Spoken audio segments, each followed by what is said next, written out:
So Donald Trump has started to put his cabinet together and he is making some waves, and the liberal media and the establishment are absolutely freaking out, which we're going to cover today. Now, there are a few picks that haven't really caused much of a stir that are sort of flying under the radar. And when they do fly under the radar of the media and of the establishment like that, then we should probably ask a few questions about them. How is the case with quite a few of Trump's picks so far, which we're going to focus on in today's video. Like me, many of you would have blocked the following clip out of your memory and would have it buried somewhere deep in your subconscious. But this is the sort of humiliation that America had to deal with when Biden and Harris were in the White House. One sec. Democracy's calling. See you, Daddy. Bye. Hi, my name is Cooper, and this is a day in my life as a White House intern. We did it, Joe. No, God! Hey, everyone. Vogue. Usually I start off with a big coffee. Sorry, they're like really strict in here. No, God, please, no! No! Hey, Jenny. I booked you a nail appointment, love. Yeah, I didn't tell you to do that. It's called Initiative. Hi, White House. This is Cooper. I don't think so. Oh, doesn't matter. No! No! So I'm sorry to bring up that trauma, guys, but the good news is that we now get to substitute that with this.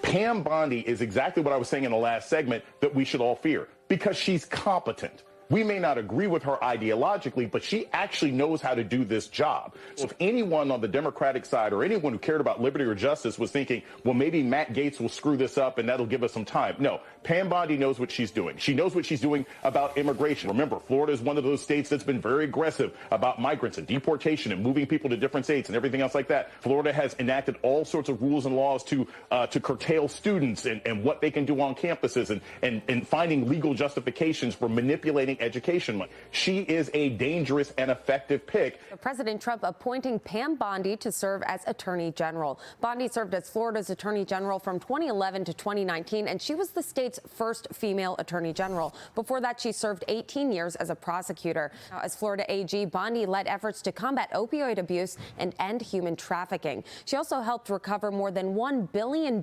in consumer protection, antitrust, and false claims matters. Bondi is a longtime Trump ally, and the president says she will, quote, refocus the DOJ to its intended purpose of fighting crime and making America safe again. She is smart and tough and is an America First fighter who will do a terrific job as Attorney General. To steer clear of politics, but this really isn't about politics, because this is somebody who has been, Robert F. Kennedy Jr., who has been pushing quackery, who has been pushing lies, who has been pushing conspiracy theories. You've been talking to experts in the health community, the medical community, preparing for him, RFK Jr., to be given some sort of role in health. What have they said to you?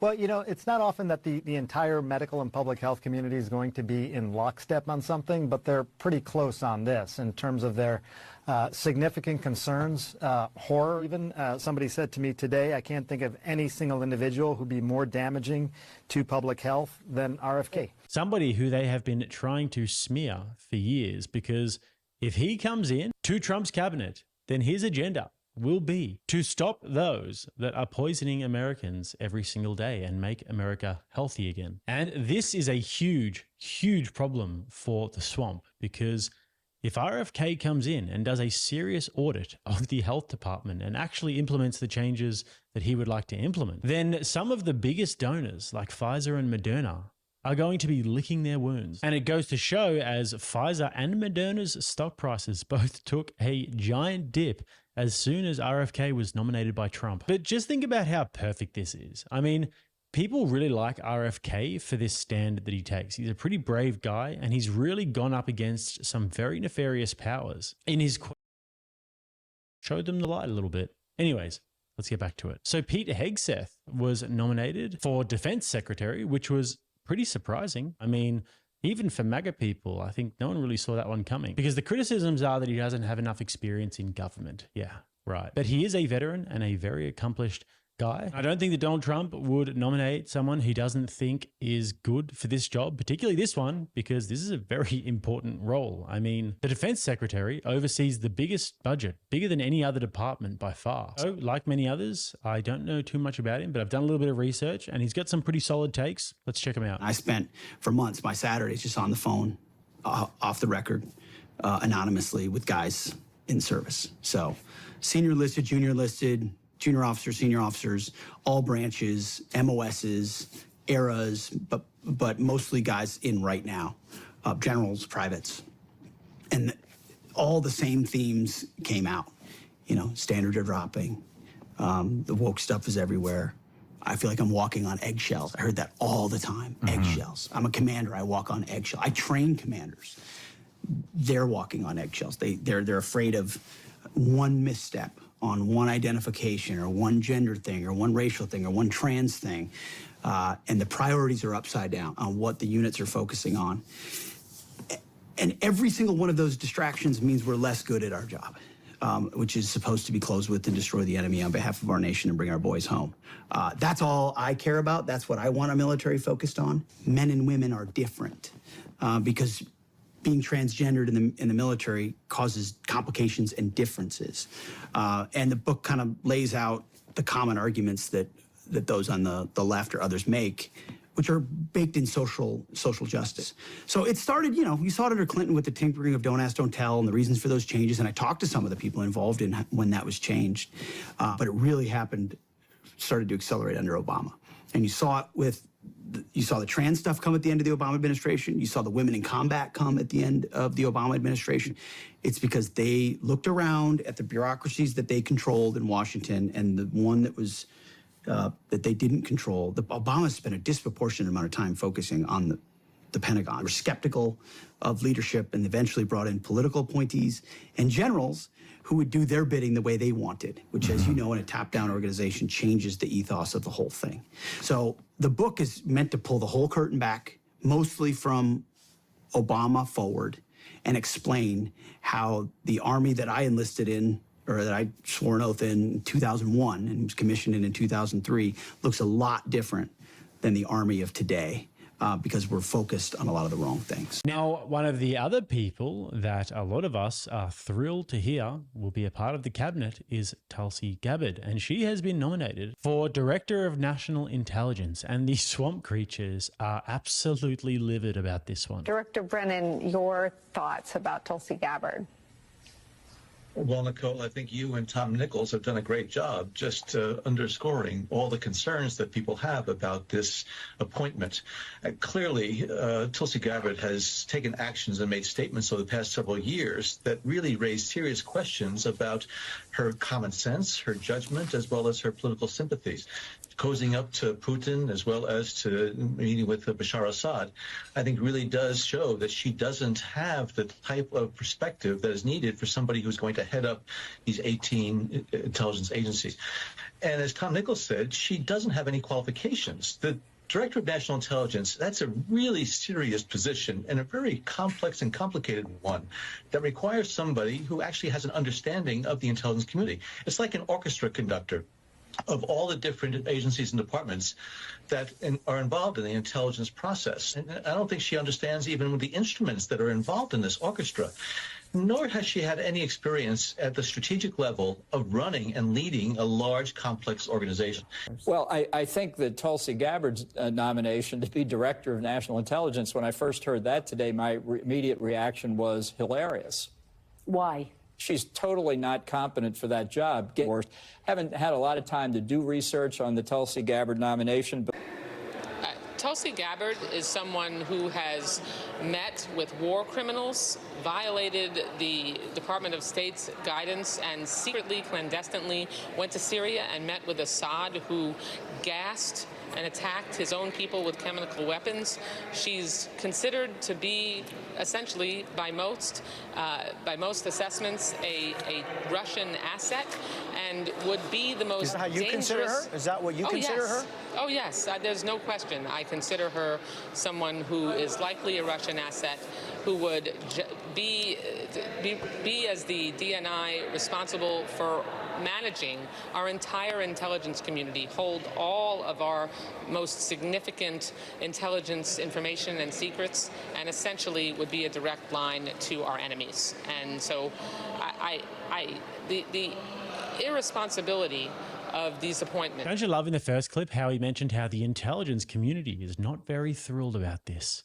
Yeah, no, I bet they're not. And I mean, Tulsi Gabbard doesn't want war with Russia, wants diplomacy, and had a meeting with Bashar al-Assad, somebody who the US was bombing for decades. This must mean that she is a Russian and Syrian asset, guys. Seriously, how the political discourse has sunk so low is actually confusing to me. They will sit there and be serious when they say that somebody is a foreign asset for meeting with a foreign leader. I mean, isn't that what you're meant to do? Aren't you meant to try and find solutions? What a disgrace that these people can just go around saying these things and still be taken seriously. So anyways, last but not least, guys, definitely the most earth-shattering revelation so far is the newly created Department of Government Efficiency, or DOGE. I wonder who thought of that name. Now, this will be spearheaded by Vivek Ramaswamy and obviously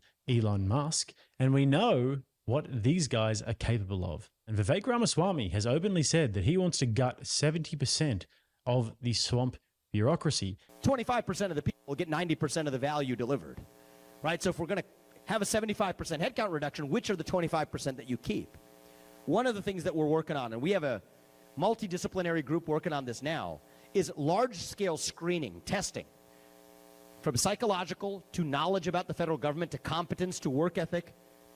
The way at scale, we're going to pick out who those 1 out of 4 are that we're going to keep, selecting for excellence as our basis to do it. And we know what Elon Musk did when he took over Twitter. He fired 70-80% of the employees. So these guys are both absolute savages when it comes to cutting bureaucracy. These guys are both market-tested business experts and have succeeded hugely in their endeavors. So very, very excited to see what they do with that. I mean, let's just have a look at some of the things that the US government is spending money on. And tell me this doesn't kind of just look like money laundering. The Fed spent $500,000 on a study to see if selfies make you happy. $1 million went to study if Japanese quail were more frisky if you gave them cocaine. The Fed spent 20 grand on drag shows in Ecuador. 80,000 in Ghana asking taxi drivers if climate change makes it harder for them to drive. And $500,000 was spent so Fauci could create transgender monkeys. But it's not just waste. There's 3 million federal employees, and a lot of them don't even do much more than collect a paycheck. Most government workers in D.C. are still working from home. COVID's been over for 3 years. But worst of all, $500 billion a year stolen by fraudsters. We lose $500 billion of your money to fraud each year. We're getting ripped off like a Walgreens in San Francisco, and no one cares. So not suspicious at all there, guys. I mean, seems completely above board. But anyways, in terms of all of these nominations, time will tell if they're actually approved by Congress, and time will tell if they're actually effective and good choices. Oregon Congresswoman Lori Chavez-Derrimer is reportedly being considered for labor secretary. She met with the president at Mar-a-Lago this week, and she also has support from Teamsters president Sean O'Brien. Trump will also name new leadership for the Securities and Exchange Commission and the Federal Deposit Insurance Corporation. SEC Chair Gary Gensler announcing yesterday that he does plan to step down on Inauguration Day, while FDIC Chair Martin Gruenberg will resign the day before. As for Pam Bondi, Trump on purpose has picked nominees, Maria, that have an axe to grind against their respective departments, and that's a good thing. Pam Bondi is no exception. As Florida Attorney General, where I'm from, she's very battle-tested because she fought against human trafficking, cartel smuggling, pill mills, and the opioid crisis. These are things that Kamala Harris only paid lip service to. She's going to work with Border Czar Tom Homan with blue states that restrict and oppose, border enforcement. And she's just as devoted as Matt Gaetz to Trump, but she has the necessary legal experience to reform the DOJ that's been weaponized against Trump. And the last thing I'll say is that this is the 5th woman that Trump has nominated. So I don't remember this part of The Handmaid's Tale, Maria. Yeah, I love it. It's so many strong women around Trump. I agree with all of that. I think both Pam Bondi, highly regarded, as Kevin Warsh, also highly regarded, but also highly regarded is Senator Bill Hagerty. John, and Hagerty wanted the Treasury job, I think, and he would certainly apply his strength to the sanctions part of the role, but maybe Trump doesn't want to lose another seat in the Senate. That could be one of the reasonings behind his thinking here.